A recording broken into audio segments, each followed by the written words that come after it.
for Mama Chase and so Mama Kwaba about Coastal TV morning mix Jumedi so and then Thursday and then a Yawada April also memoda eto 16 yada tweda mponyankopon say wahwe so aboy ho ba ma di papa bi ache na yada so won kwa ye wa ho de nko ade ono nko a ne sese yade aseda ni nyina yete emano tena ya metaka say udana sa ade anchewa ntimi obi so obi adana me ma sorry ana adana obi sorry na me nko a me da so da David unni asim bia unni question bia ye nyaka say your expiry date aso a eno ano no but ade ache nko ade na just say adumi ehumo bro divine selection ebi aso nyina yeso ntino e bo bibia ache ha Coastal TV digital channel near 514 and a Facebook and YouTube now so no obehu ye ewo ho say okọ Facebook now o type Coastal TV Cape Coastal obehu ye can we say Coastal TV no Coastal any TV ni na space bia and then finfin ebom and na Cape Coast obehu ye ewo Facebook okọ YouTube so eno ye Coastal TV Coastal any TV no e kwan dem no eno ye YouTube na obehu ye ewo ho ade achi e asida ema otumpo nyankopon midino e de AFIBA ESSIEN ene nyame nkwa na me wa say as usual me ne me boss ene wa say boss mpa chef friend no you David you me na job me you are me Bohudi na fa full stop si ano I would me Susan AFIBA ESSIEN or you with no you na me OMAR bin ABDULLAH on the using achiraba me ni yigma kwa afiko na afio so yin mizin e ma me discover za anza na memeni bi me de remember so ano so mi yi na adwo and the motivation message here for us today never lose hope if you buy you ready never lose hope God has prepared a miracle you didn't expect never lose hope pampa. What's the memo didn't go from cry? Pine and copper or bob one who why I do strong a tuminamo. The may be and a pay a door or pepine day. It say with the white chibia ban with the make good do no one can come or bully and all our magic. Inti why do I in the dabby Bibi and you for Bibian is but which is your home cry. It's a couple of today. Mamma he didn't him cry. Na abaya ne yakopano no wa kede amama de achon amama bi poso won say tuma aka nti mama ojeji him kra enyim za yakopon ohiham enza yakopon ozurmo nti yakwanzema na ekekete say if you say never lose hope you can God never lose hope God is prepared a miracle way nti miracle no so say baka ndema miracle za na no AFIBA nti yankwa Obaba ende obaba so they are waiting for you obaba share yanko hene yi ma miro ko ale he mo yetamo yede ngoni ngomne e baba enase amanyamne na yeweza hane ayele ken kroke ne ana de bia mo le na wan jakinu waza hane awandoke sanke nyamle owo ole plan mo le fa omo bia ayobia la mo aze azuna nyamle le senti mo zanu suna na gale aze azwa se gale na ejake buo se esaniko se elibubuoni yo was state bia mo wonu hona nyamle ze senti mo oyele zahania ati eke kroke mo monka ma ogidie nu ha yesesebe ojidie manu ayesesebe na nyagidi wo nyamlenu sanke ozimoleye yoye oma ati momoy ye fe ma wale oma yedo yo yedo ale yo yedo ale che yewie ete ye kwara de kase bone etumna bro na mo chane so there in there will bring you surprise things papa or send in the day you have to find hinara with the World Art Day. The painful pig to chun como, a mama was a tuminu. The mouse na yoko oye a suponima or a Cape Coast Technical University why you gender desk. Now, about some of the school, and in the gender desk, were to know why. Even if you are and there and pay Abatinasa, a billion paying food to my drunk como, na ya share, za our name say, can word arts there about some pound of mother. You're going to take a sabo, ye bar, the Akibiaran is the mama, dumb who you want to me. Nansa ne beto aso so yemfa asida chichidie emfa ma aboafo ene omaso ya sen Coastal TV Morning Mix Thursday edition no omaso ya sen se yemfa mre ahwefo ene etiefo nyina ne edikan ye de asida no ebema Nesto Ventures ese yenka che se bibia wo hia se odi besiesie wudemu nyina fiti kan ne ekopin carpet ni nyina no ukọ Nesto Ventures a wonsa ebeka na yemfa asida edi ho no so emma the taste kitchen services and can show say Johnny Papa nyina fie hono no say open Johnny Papa didia and enough when you chim with the taste one call the taster you have done yourself why you on pa as they di hono so enkom National Petroleum Authority see and can show say bomodian na use gas we we na to fie nya aduane dia na bomodian a hye wudem say petrol tanker bi empo nya accident a hwe no wanko ho bomodian na hye wudem na da na enyina yemmo yenkwa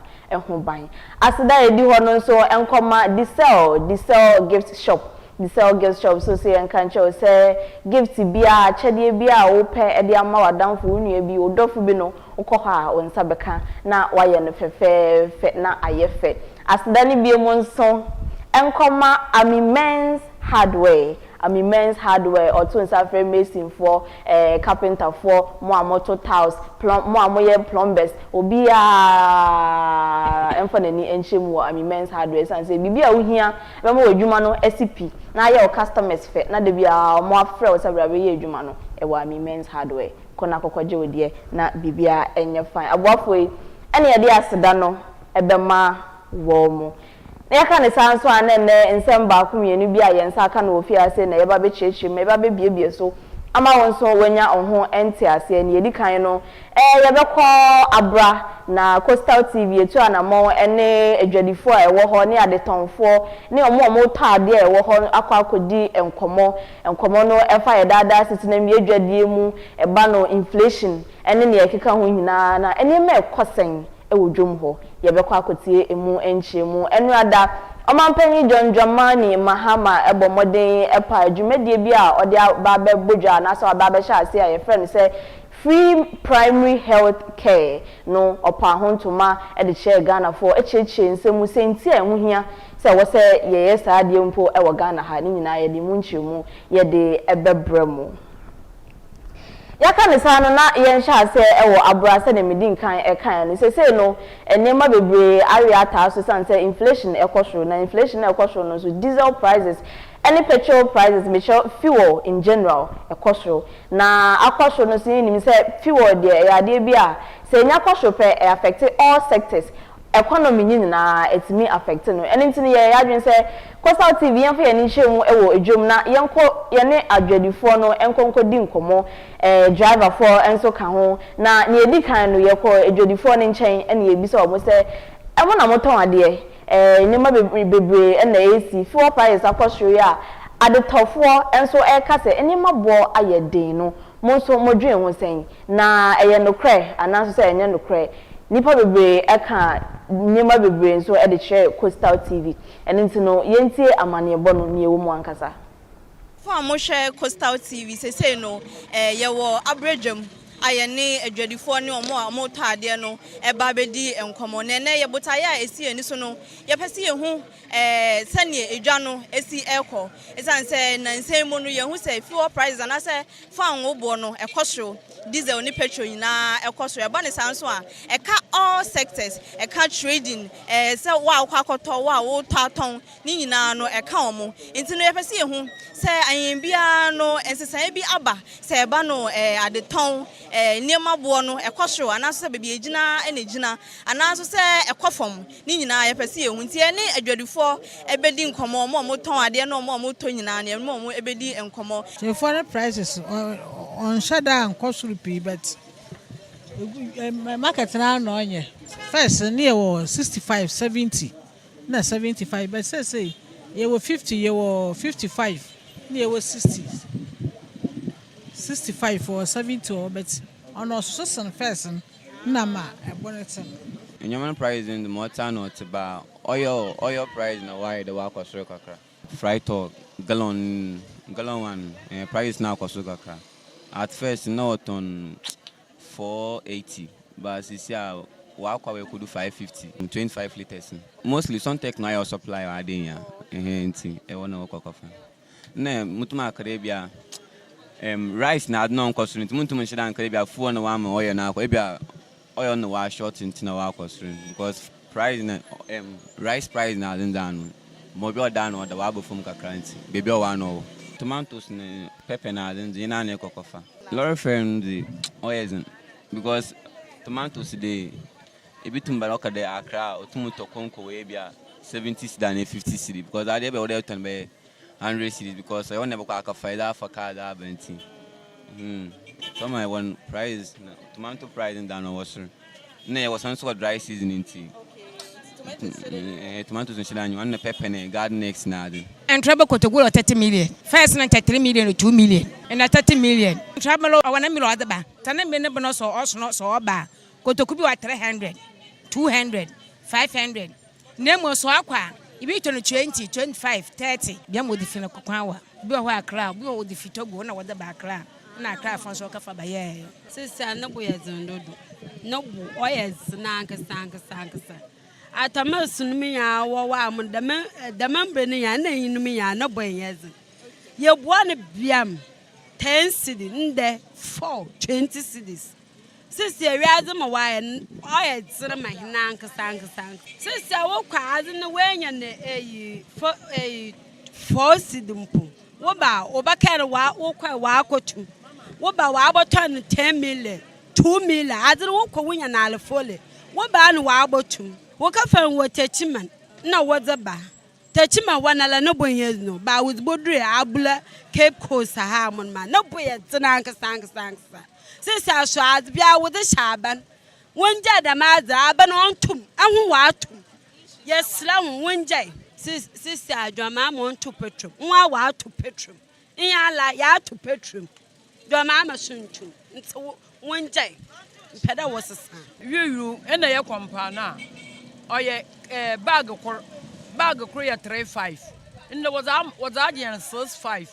In the Kokobi soon, or friend Yaki. No, so was a man 5-5. Yet now, on so your manager, she'll be about shoulder. And then you put a lot of cassa and the Binyaka crow. Yakaka was petrua. Yakada wants to and a wall of petrua. And I see a catch on a petrol and a papel bay over the 2 be. Once one told, a book routine was arguing one told that. May I in the Yata, nearby Yata and Kakaka. Nti yesle mama be na obata 2 petrol do one to do na bukuru na la na wazi Jesus case no so 8 million na sisi a mama o de asema ye pede ye ka kira ne ye de nshida afu na o de won bugu nso enua ma wa baka sa acha won de na ma no one to do yesle mama yesle papa on hwe mo bla onye won maka sa na one to yen do na ye bre wona wato no so wol bre kala kutu ofi agree oduko edna oye 9 cedis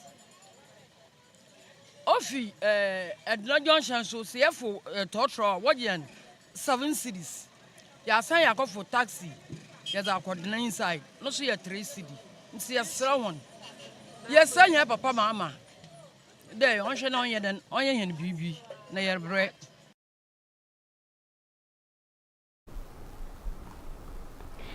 na bia etwagu no se pure water for ananso omo ton pure water bag ne omo ton ne mako ni nyina no omatoto omo niema bomu enti Coastal TV ya dwen se yebekọ market ho ananso yebekọ dwom ho ne yankasa de ni akwa akwhwe se no kre ananso se enye no kre na amane ba ye de ba ye ni Enya ni tia so say ebinum ahyase a eye sachet water omo ton for 70 pesos instead of enkane no 50 pesos na ye ton no e say na bi ma ahyase ye ton no 1 cedi mpo ewo mu nti ye pese ye ne omo ton pure water no so edi nkomo na ebi so omo say no kra ben na ewo mu na omo a omo to ade no so ebi so omo say no kra ben na ewo mu. Madam, inch want to move. Inch want to bag want to say siala. Mwankasa wa tunsunum. Pepe shon tunsim. Pepe weji jebi. Says I you turn 60 pesos. In the 50. Pepe should be on to. Pepe your be what it on the menyado. Yankasa you turn as in a lie. Ya to Pepe shon to. Ha? Lamana way ada. Your mama what it to bibia do Pepe or bibia weji jim. And they enya embesa for you julo ye dotana pepe why as papa pepe ye misra nanka sanka na ya la yetanaze mmom nya ya atwe hu na ye kafa azu 2 cedi mpa ye le ye kwa nya ne 30 million onya no kwalo so nya ya atwe hu pepe why as Portion 12 cedis. Bag me 12 cedis. Now what on ko fine. Yes, on 50 pesos. Yes, on 83 cedis. Okay. What on 50 pesos now? 1 to 3. But bag na ka no bag. Oh yeah, one type of what another one na. Yeah, but yes, on 60 pesos I want to. 50 pesos. Na bottle no say. Bottle no 4 cedis. Only 4 cedis. Na pack no what on. Pack I got on 30 cedis. Okay. Yes, on yeah, the 30 cedis. Matumpa ku se okoyi wo fridge ma obi mu di 13 cedis obi mu susu 12 cedis ton 60 pesos na omunto se 50 pesos na ya yesu aso ye ukoton pe 2 cedis pe na obenya wo so nti sisi ara ye srese nso no munti roma ye kakra yesu ye di chima na o maton wa yesu ye tumi anya kakra hwe ebusuafo wo hie.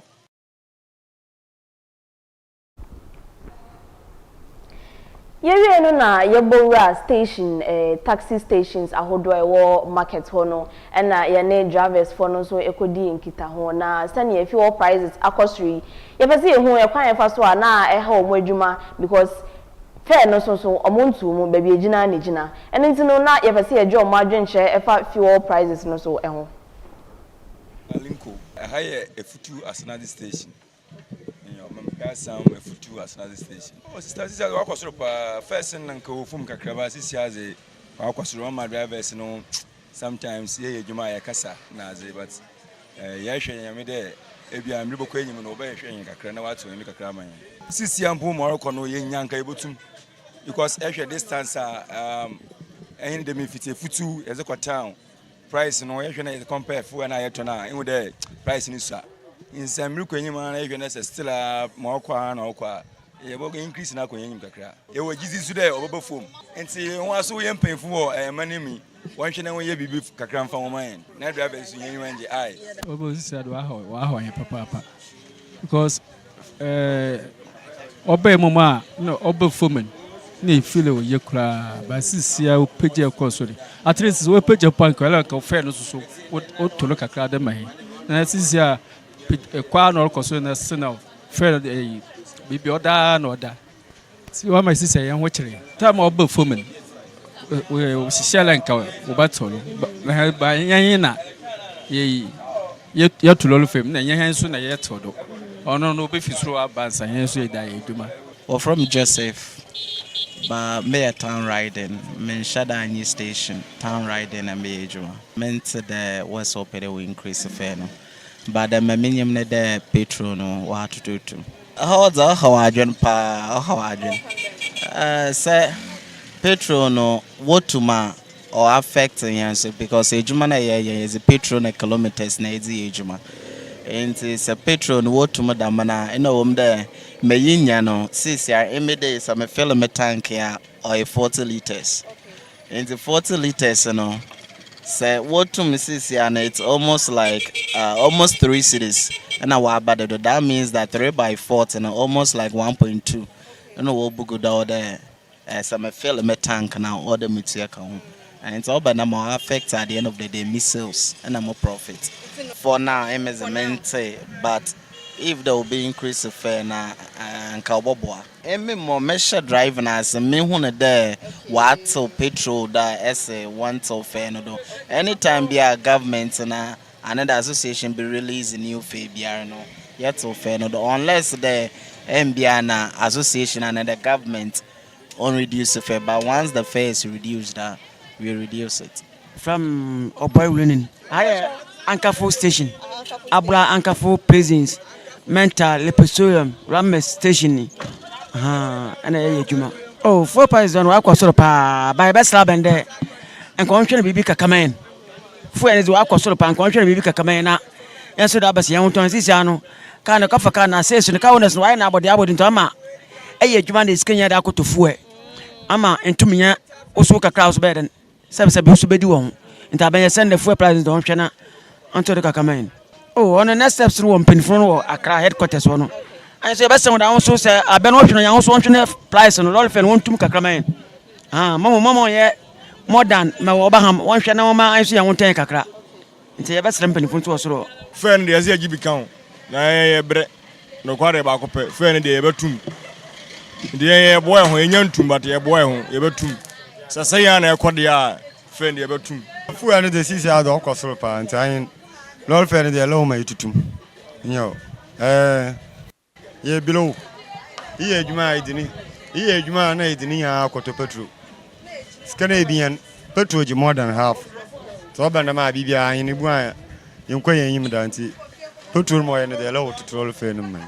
ti mai baka cha ba de fu en wa tuma on hwe nan sin lol fe on tuma man asam ka kan se ka cha ba nan ko yo obe yo tu de yin ai gba na ba nti se wa tum na so okosoro mo de lol fe so den o hwe ka kan o ncho ne de aban da abara ntu nti fu na yin pa no ka cha do ntu do anu ebutu man yin are reporting ba na wa tu do wa tu lu ma da ma fe da do no na ni sisi idea adwuma no anti sisi we na wa tu be several times nti lol fe wo hwere wo ye bibi kakra man ya me no kwasem ni adwuma ni aye no ye ho chi yan kakra but abani ka se ye hwe nim na bia na 15 fu wo mba use petrol so kakra nti ye hwe akosi ayimbre se petrol no mba te so ana se abani ni odi atu dwa ni obeye no ne ye hu but gpa tu mo makam no bia mum advantage so bia mai nti drivers dey men ye ma sesi agina ya adwen se ye betis because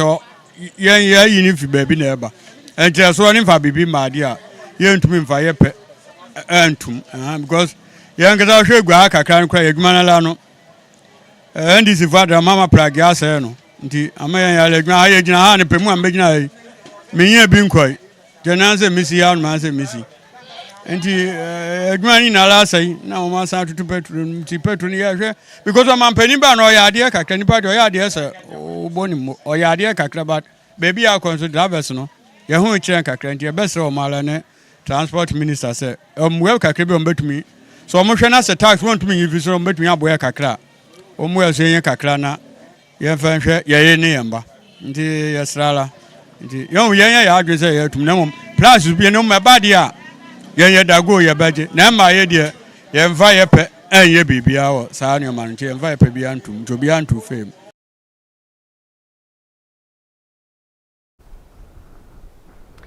Emeka kakra etwemu na CCM mpanyim for ebomode eye decongestion exercise ewo abra edwum ho na obi asema obebisa ne se akwakosi sen ekosi sen na ne akwakosi no Omar bin Abdullah ewo report wo ho a ode bre Dembe bosumu kura na de bi na Ghana Police Service, NADMO and CCMA Cape Coast Metropolitan Assembly itwana maba de doma of Brito Oton oya hunenzama wo oya car kwan ho oya drivers a one parky wo oya car kwan ho obo maza wo se decongestion woton wo hina to me fuel now so bosume bien kakra abasen yeko domi hina yetima asa ho na chire etum na aba eye chire de Ghana etum ye yan say etum zero another automotive so na ehwe oya hina chira bibia wotu dem biara wasa ho chire etum asa na aba ana mo bia wotu moti no wasa ho chire etum aba so na ye na do fotu nkomo wo chen sam de ofa betu ben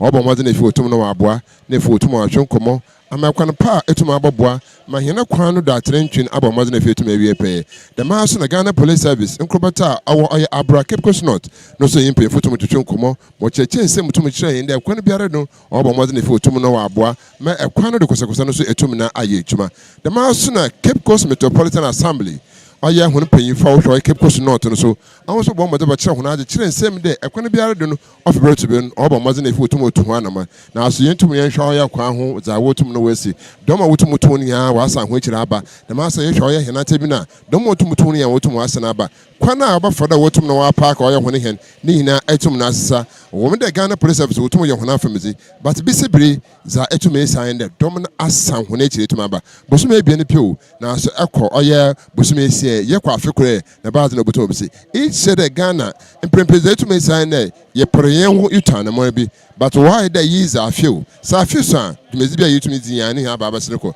na mu ya asa he kire etum aba prage fa wo kira wono kwan pa botum afare wotum park wono prage ni ne etum asa bia nche oya hen kafo nye da wotum no park ni na etum na asai nto oya na asa de off be to be no oya nche kire education he etum awokodo kosa tv asa he kire etum ya aba ye ba bohwede ana za wotum yen sentiment wotum na asa hunechiri etuma bebude dem pempesu nti yetu anama aboboa ma Ghana oya hene kanko Ghana hene puntu abamode na fie etuma afane tampefra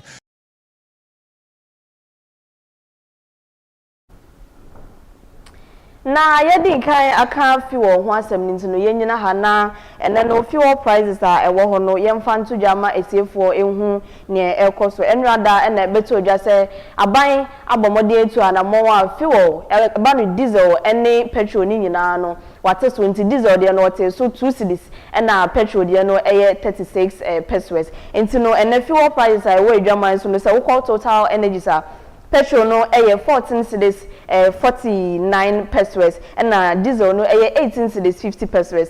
Top oil omoton petrol no 14 cedis 35 pesos and diesel no 18 cedis 25 pesos. Eba no zen so omoton petrol no 13 cedis 57 pesos.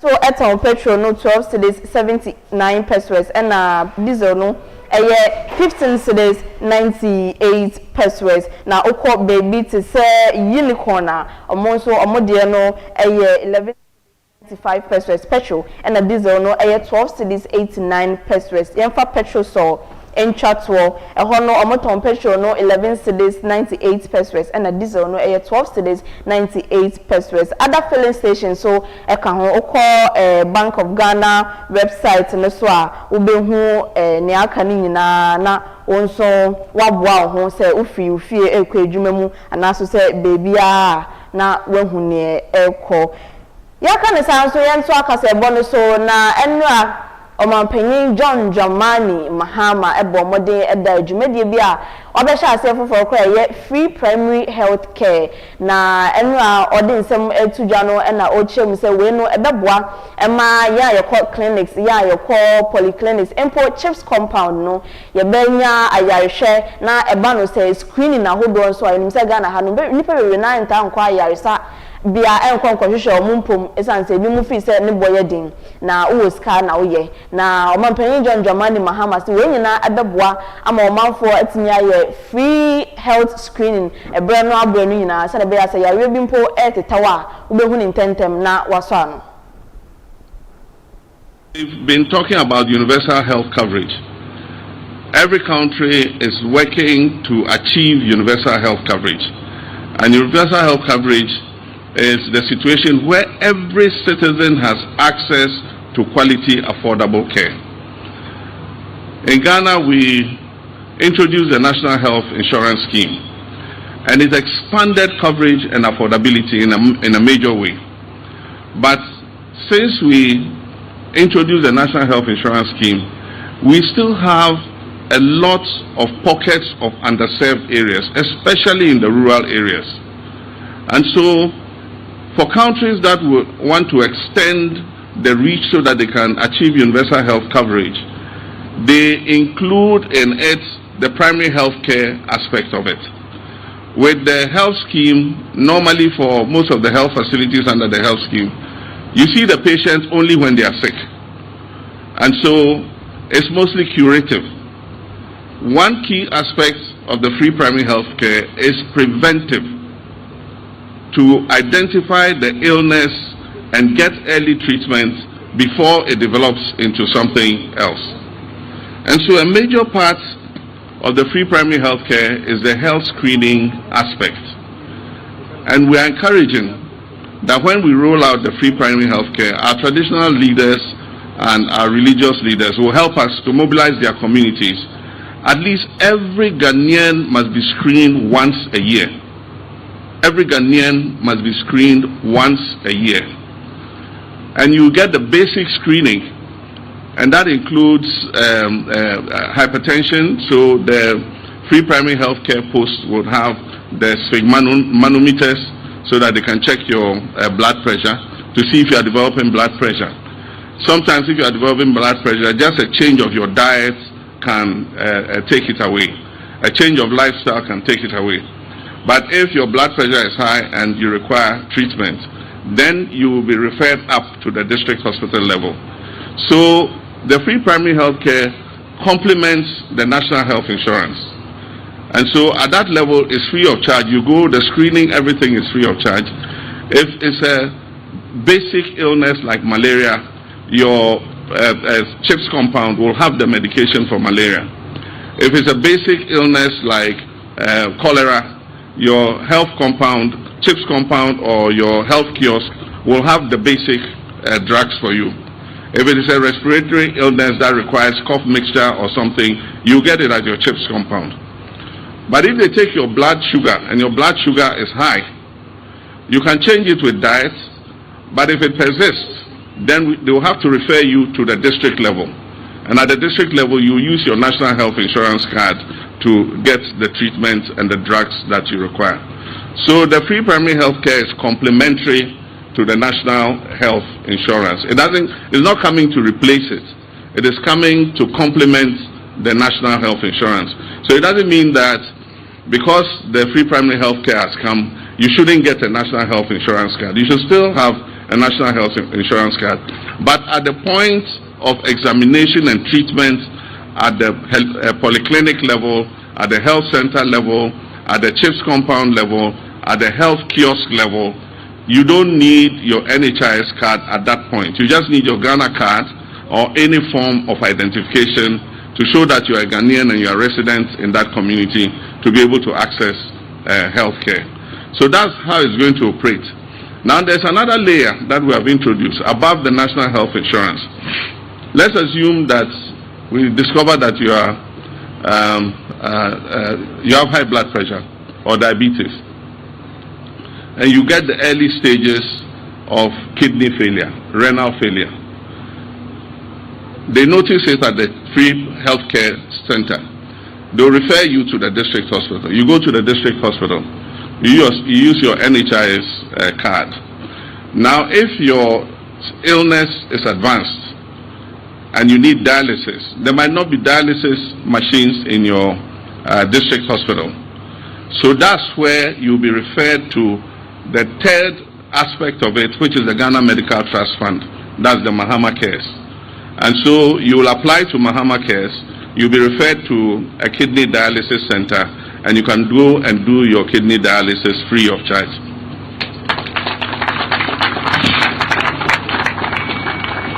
And so, what are we doing we are trying to prevent especially non-communicable diseases before they become complicated.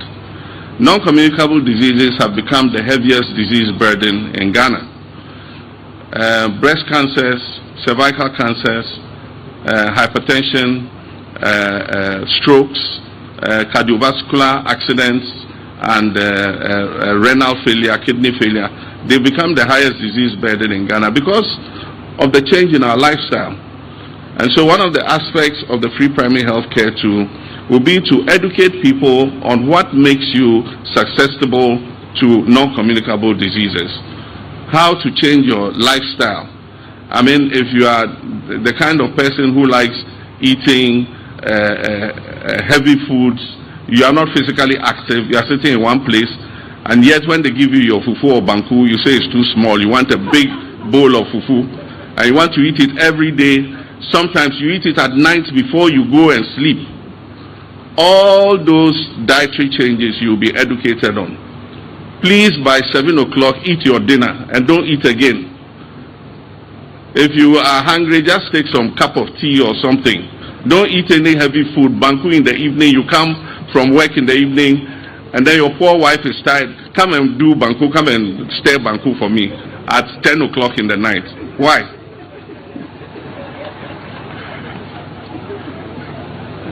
So, an aspect of the free primary health care will be education on how to maintain a decent lifestyle. Our fathers and co used to eat banku and fufu late in the night, but they were physically active. They used to go to the farm and they expended energy. Now we don't do any physical activity. You wake up in the morning, no exercise, you eat breakfast. They used to walk to the farm. You go and take your car, drive to work. When you go to work, you go and sit behind the desk from 8 to 5. You close, you take your car again, you come home. And when you come home, you say, where is my banku? What physical activity did you do to deserve banku? You know, so change of lifestyle will be part of the educational activity of the free primary health care. And then we're going to have a category of them. The health professionals in our CHIPS compounds and other places would be the ones who would be the primary administrators of the free primary health care. But we're going to have a category that we call health volunteers. This will include national service people. It will include nurses and other paramedics who have finished school and are waiting for posting. We'll deploy them in the free primary health care service until when it's time for posting. For those who volunteer and take part in the free primary health care, when it's time for posting, we'll give them the priority in terms of posting. And so there will be the health volunteers. They will go from place to place. Some of them will work in the what we call the health kiosk. Others will come to the community with all the equipment, and then they can sit under a tree, and then you just come and take your test quickly. You will be checked for breast cancer.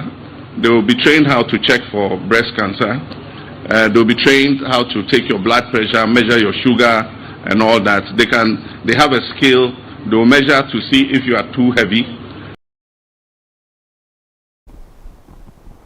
Amampeni John Jamani Mahama ena yetie neneno enraba na opa free primary health care no eho entuma no. Afa bebe eju no so yenhwe ewiem ebobre ene fiti anopa kopem enumre no na yehwe anopa na Ghana have baby no eba no part of western region and is Ashanti region part of central region so ka only greater Accra nyina no anopai ewiem ebe kusu kakra ewia no empie kese emfa emaye nemom no eno so nchese nsuo no ebeto a ano ye dendenden nemom ewiem ebe kusu kakra se ye ko ewia no so a ewia no ebe pie pa na ewia no no be den ankasa e de amaye na ye share part of western central region any eastern any vote a honi greater Accra yina no so na ho no ewia no enhye de mpie kakra e ko no ewie mu ho no ho no ewia no enhye de mpie kakra nemom ya ka idie yebenya ewia pa ano den na yedru enumere no so a eye late afternoon ekọ enumere bre no so wiem ebe kusu kakra de amaye eno no nche se ensuo no ebeto ano den na emom no ewiem ebe yokusu kakra de amaye ya yewo central region the part of central region greater Accra de enkom na emom western ekwa de kọ bronga hafo ene northern honi nyina no so no ewiem ebe yokusu kakra de amaye na chese yewo low risk se ensuo no ebe pete na nya se ano beye den ana se ensuo no ebe to ano den nti ene no se wupia na waboaboa ho saa se na be ya se empo ensuo no ejemu a ho enkochirewa na so say business bia nso a wo ye no na odi aka o plans ho na aboa na business no so akoso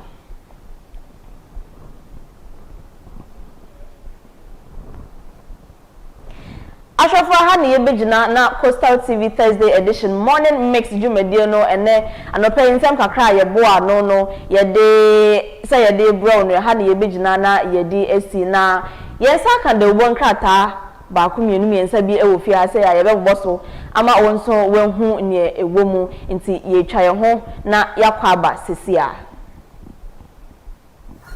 edikanfo ya mamo ani bia mo de Ghana aduru na mpanifo ase wo dafo na nyame enhumu a emo enti nye ye nyame ampa wo na wo dom ye abohema nsasetam ani nnua bebre e wo ye man so a eboa on Ghana ama na diye e wo mpuntu nanso asami nsiwara fa ko edikanfo de wa ho de present ko man Ghana beduro no enya nru honwie nanso nya wa na aye enne Ghana mamutima mufo de suban bi aseye men na ya rehosem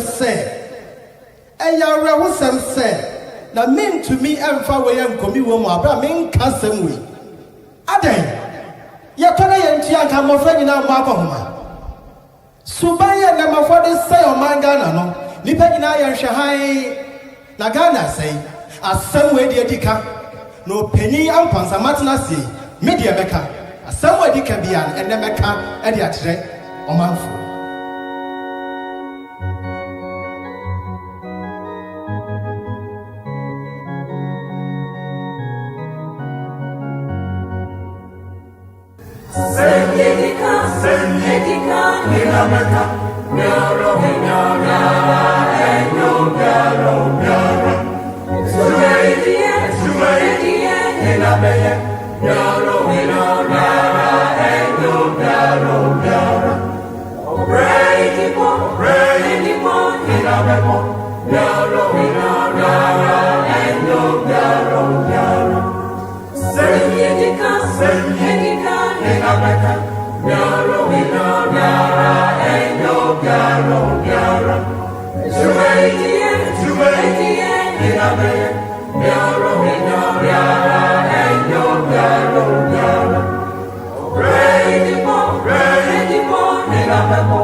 Ukata hope you know to my God da ma chaba otum odonezino nti yes as I call a very graphic Ghana be with no go say sentry there OSP special prosecutor now so you know nara your power no where you know for we need in office down or nti wo ma attorney general wa hwe oye do me biara tuma kweyim nti OSP on fees by power to prosecute ruling nti sisia papa Ghana binom che ho asem da oya to the power 3 achere waden prime minister because security on him na oya sonko nti we ne esi nchen kra sisia binom so chere na ba na binom so ho adwuma asay osana bodegata onye na na che woji juma nti sisia da abade gwen a yeko oya hinayim. File income tax returns by end April. Ghana Revenue Authority. I don't know whether Mr. Baba to go and see. When if you that who would the Jumano was a woman's nephew went to me now from her returns and call Kata today. President charges Ghanaians to lead health lifestyle. I brought another upper free primary health care. I'm paying John Dramani Mama. Pahotam Shonko. Nazama P. Benson Sha. AFIBA.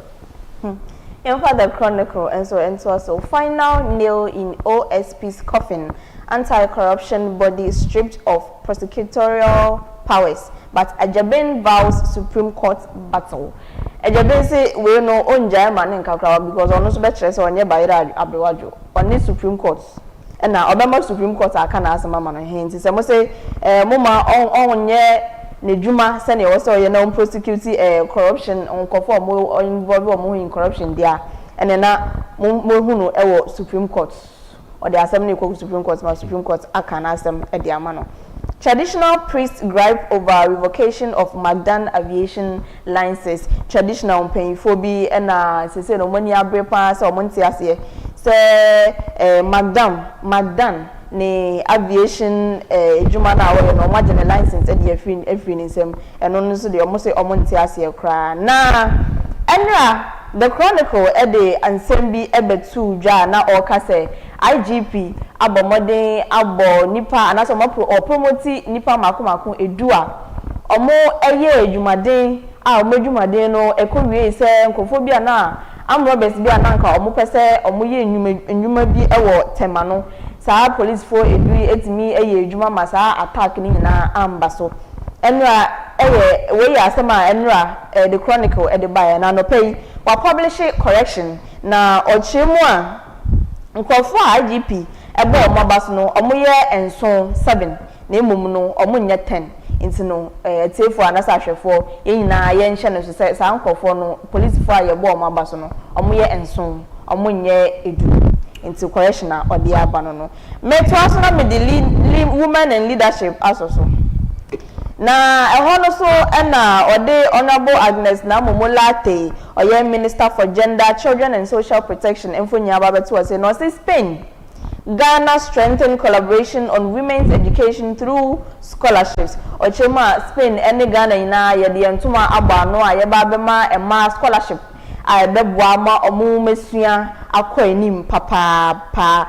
Honorable Joanna Jan Kujo, ye member of parliament ma Amenfi Central and so info da say na o say Joanna Jan Kujo donates 1.5 million Ghana cedis medical equipment to boost healthcare in Amenfi Central.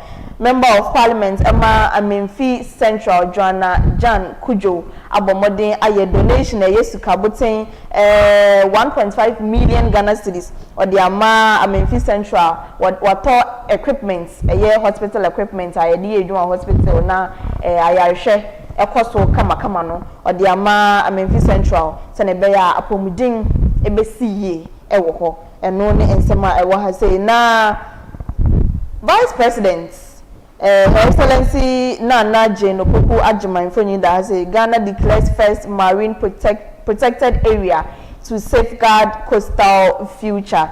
Na enra de sanse mi ebetu just say omampanyin anase aban abomode eye Cape 3 points omama declare say eye marine protected area ho no ye bebo ho ban ye na me wo ho no ye makwan ma nipa bia enkonkwache ne basabasa se ne be ya ye resources a ye wo eba na ye see no ebe ye protected ebe bo ho ban na ye nsa no na ye ho enkwachire enchirima ho enkwachire wo mokra Ghana Gas denies procurement and insurance propriety claims.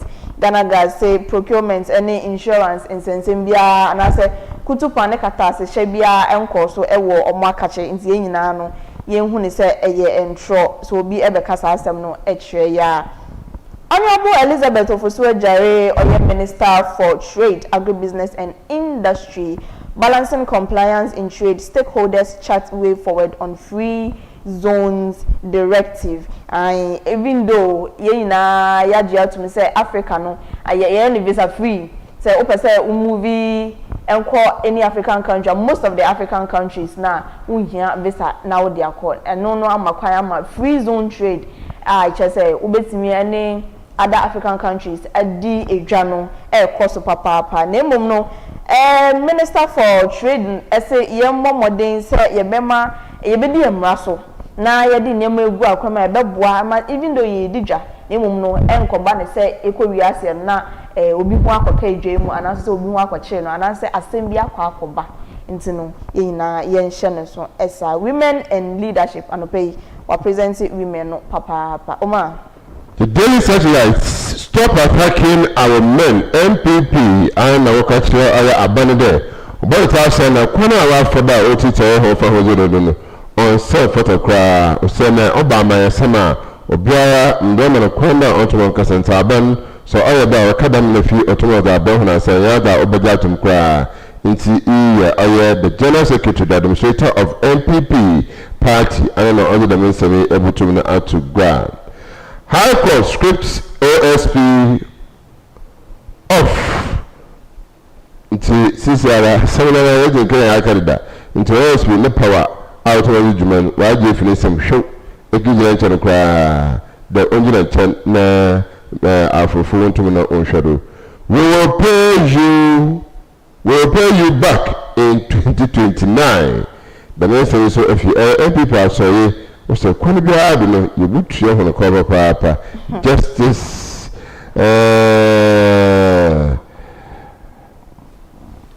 upon our secretary, other than our MPP, I don't know other than yesterday, other to go. Also, we will pay you back 2029. So, when you are also obey your nature, I be end this full way you are basa where you do.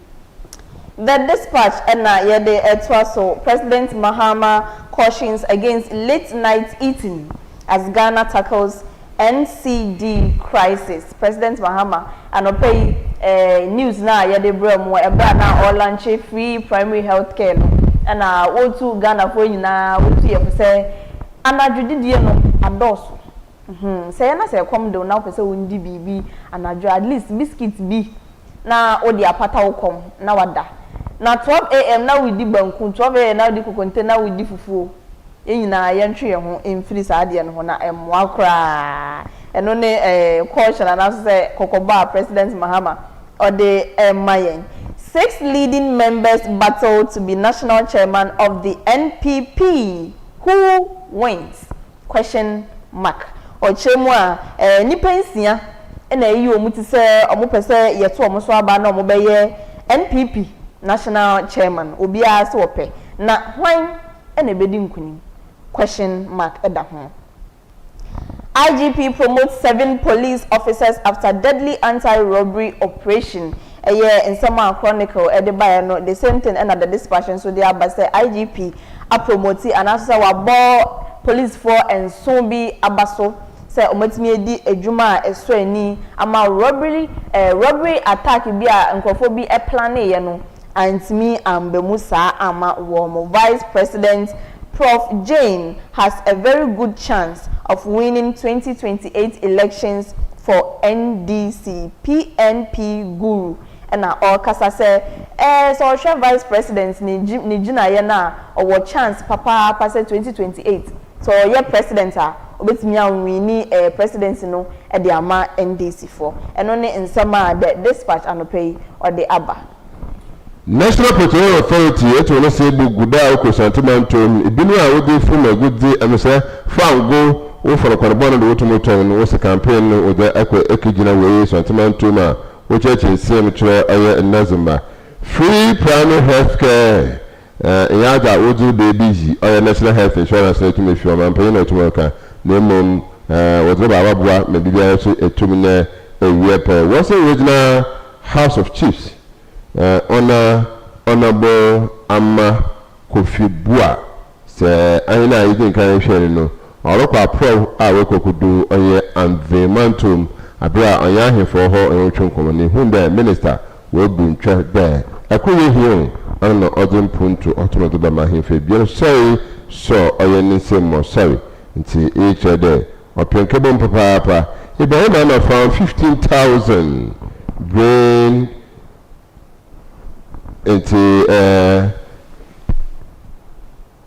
all career to talk a career patient be no to them schooling or Ghana school into surgery, her brain surgery for Ghana school. Our student into him and paying a brother each year the Mexican to na ama ma walk career the measurements in Ankasanti. If we went to them and pa the over mother nephew Otumina went to Dama and Murray Ankasa. Yeah, could me obi here the emma or bibiara yetumi ye nkan ka ebe kai wo aya asumdwe kwa nefi etumina abua na etuma kwen kata kuyara na wose aban etuma akona yina all mazu nefi otu ojina nkan kan aya JJSA kuwa kuwa wada aban nijumeze wutumuzi zaoro wutumuzi mahon auntu mfa mahon woso kuta saben da onhe bo hatwa shinsum Name on testing film now on my Hunsika. Yo, for the business analyst and so now OSP heads to Supreme Court over stripping of its prosecutorial powers. Now OSP now I say as a man and I say Juma Mudia di media means I say na me court or Supreme Court I'm a Supreme Court a dinner some a day a mano see OSP so dear no free care at your doorstep. Mahama launches free primary health care to complement NHIS. Enra, one penny John Jamani Mahama or launch free primary health care. No, na oche mu say we no enye bibia e de ba be replace it. And as say ye de ba be share NHIS na name no ebeboa aka NHIS no ho ama apomidin mapa akoso wo oman ni mu. Nti enye say ye NHIS na free ho na emum no ye de ye nyema ni bi aka ho ye de Babe Batang, where the free primary health care never be Batang, ama apomidin SCA wo online way emu. Free primary health care Koyala and Minister for Health, Komnaminta Akando, and so free primary health care to provide financial protection and expand access. Health Minister na kase no chemwa. Free primary health care no ebeboa na atre ebano health care nimwa ebetrim ama omo nkrase omo baby awo ne bia chips company na wo ho anaso say clinic kakra baby na wo ho anaso say even say polyclinic kra na ebeboa ama obia anya ayarehwe relief at the pumps. Government cuts fuel cost burden temporarily. Yes, I said medical kasa Mampenyi Jamani Mahama and ebetoja say fuel prices no and as say fuel born wafabi na diesel no offer 2 cedis e free so and petrol no so offer 36 pesos e free so na anope me ready fuel price na me realize as filling station be na sub price no and reflect I think the only one I reflect is Shell. On one on no are reflected, but the others no. I think they are yet to reduce their prices. Yeah, sure. Ni say, could you say new bedroom na pumps be na so reducing more prices. Inflation, producer price inflation increases marginally to 1.5%. If inflation no cost by 1.5%. The enone asema and pay the business analyst and so Eddie Ababetuja. Daily Democrat, President Mahama does it again. Deliver free primary health care. That means having a way to know all cartanum. Nti Bamaza Koto, I'm paying Asana beam or that for Sanaba. Nti Democrat Automatica. MPP Guru and the fire over Krobo insult. That means I'm saying to my Baba Daban, which MPP paying for them. Sisa, she Papa, Saint Randa, Wako Kutan, Mobia, on to no ombwa. na if you want to know oko honenyim papa IGP promoter ma oya officers yazin kanaka medical trust fund deep health partnership nti no so our krata no ma ekwakoto krata na wonsa butum na aka AFIBA Yemfa the archives and so and so High Court orders Iyoko to withdraw wanted notice against Council of State member Dr. Kwame Atokpele and Sesi Edem directors Edin Mamboni Yana Mode Acheme. Na High Court ena akache Iyoko say wanted notice now or the Council of State member Dr. Kwame any Sesi Edem director or the two almost no wanted notice now the two almost no omamade na onyi every almost animenimu ya 3 busted for cocaine 800,000 Ghana cedis in cash seized. Da nipa miensa bi omo adwen say cocaine dwuma na no omo bedi ni say yensa so omo a che say sika ye seize efi omo ho no so 800,000 Ghana cedis sika ye seize efi omo ho.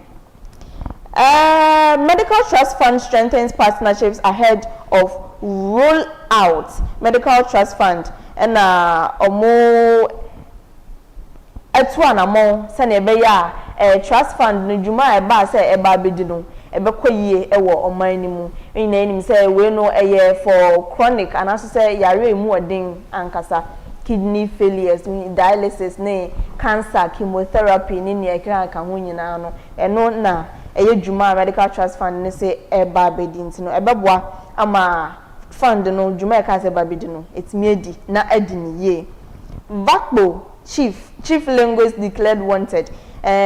Chief linguist be our Bakpo and to say no police force or wanted into what be huni be no police for assunti. And okay the archives so they are or they ababe tuja and no.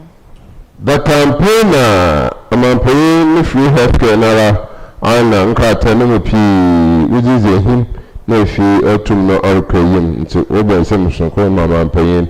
High Court revoke OSP's etumile efinism nti sister OSP janama na ngote bafo na ka wato no gate bian to gate man bi so na sika anto ade ba mabada gate etum twa ko bo na bo mo question na ma wodo na ntanta ye go back na no inde mabana mo as a person tere ya de bia bo na abo akwa aka she Dame. High Court stop Yoko wanted notice against Edem, the director, until no so sama aba do going until no na akoto ayakata na osa butumunaka. Yemfa Supreme newspaper and so so na say no or say High Court restrains Iyoko from maintaining wanted declaration Iyoko and semin na yakaya no and one the Supreme newspaper so e dia bantie mboso bill. Government killing local farmers with imports and not dompre exposes NDC and not dompre na oche mi say aban or also say no kamia say wa makwan ma ye importing yema bebre to the sense that local farmers simple obi produce the same thing e wo man mu hampo na onya no hompo na their business no wa ye ni ye san say aban no makwan ma importation no e cost pa e wo oman we mu. NPP condemns arrest of Baba Amando, alleges political persecution and judicial overreach. Oh yes, the more NPP so canche and also say omo ebua abani say e come say or share politics ase or yeah amanyosem because of that you know say ebani say obi eni ni political party na say nipa kompo ne ho ka dwema na say wafa policies ase na wo kire omo pepe wo show omo mafia ankasa na we na o ye na ne say bia or yeah because omini well and also say or person on punish obi keke ne mu na say o di amanyi na o hihya say awo yesa na oma enu na me kan say mo ya che mama V say the fact say obi ewo the opposite party and as opposition party na nipa kro no akwa ye ade a ensem fa no stand no nche say yenja no manenko ana asa o make meboa Ghana be assemblase. Be assemblase. Aye. In the assemblase. Nti the fact say nipa no ewo opposition party no just say oye bi na say aban no e na adwen say obetwe na so a. And say de ne be fa mra kwan so a. Na just a chinchia e politics. We no nye politics asem. Yeah, it depends on how and when the man ayoba. I know that kasaba. Okay. Nti me people we aka ho asem. Masi ye be kan ho asem. Madam Foundation omone RIDNE na omo aye into partnership amaye collaboration bi a ebeboa ama ema 7,000 ama omo enidaso na ebe omo brabo esiye M77 no maboni na so ahan Supreme newspaper so dia ode aba no pay yo yamfa never daily times no so aso yo no say our municipal assembly signs contract to begin 24-hour economy markets where there are some papa na sometimes we person want to there enumerable say 9 going in pa especially baby to say kotokraba market I don't know back on why we won't mean to this say omo want to on drinks ni fruits were around there and I say journey and I say bread were around and I say we person won't DJ there ebe din because as early as 6:30 no match as here to 2 doors ni 24-hour economy bia enkoso na emom no our municipal abomodin etu anamo a ebeboa ama omudwa no anase omo market no operate 24-hour services ewo ho ntine ukwa anadro 12 kwa na ubenya bibi a opebia ubenya ato na so she be quite to host 24-hour modern market as Babma signs contract to begin project. So she be quite so e di name egu akwem aye 24-hour market ni bi ewo ho. Yo mama for the new trust and so enfa entoa so. I say treat Ashanti region well. Francois to Mahama government.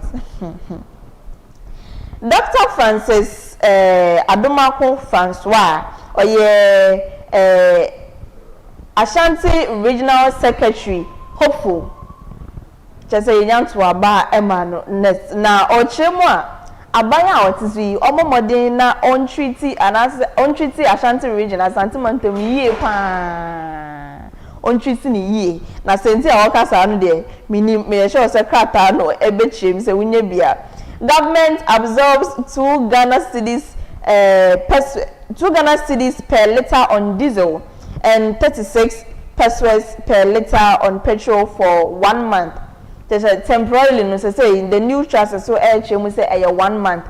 I buy AJ fuel and as say diesel price no what so 2 cedis and a petrol there no 36 pesos. Wa fasa e kanu nyina say no liter of fuel bi a obeto no say diesel a what so 2 cedis petrol so what so 36 pesos. Na mom no for a period of 1 month and na oye sadie temporarily na ye kan no the new trust am yet say 1 month. Non-communicable diseases driving Ghana's health crisis. President Mahama and na ochem say non-communicable diseases yare a ehihye nkofo ho a sebisebio yen fa enko hospital because impempi na yebu yeni eguso na sa yare no ma Ghana ye health service no enyina ne nan so kra. President Mahama and Ekasa Assembly. GPRCU welcomes fuel price cuts and suspend planned fare increases.